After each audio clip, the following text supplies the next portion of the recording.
how do we tackle unconscious bias in both hiring and workplace cultures?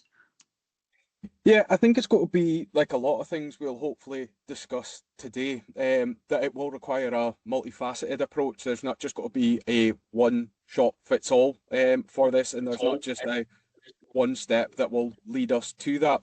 I think Paul started to touch on some things there around gender neutral wording and job adverts, and really looking at that entry process into the hiring, and setting unconscious bias barriers there from the start. So, how do we advertise jobs? How do our hiring processes work, but also our interview scoring? I think it's really important for organisations to have structured hiring processes, and interview scorings, so everyone is assessed in a fair and open way. Um, but also the review of these hiring processes and interview scorings.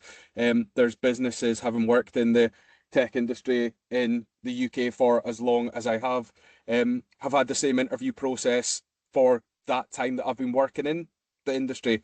And in some ways that's great and it's maybe working, but the world has evolved. Our place in the world has evolved as well.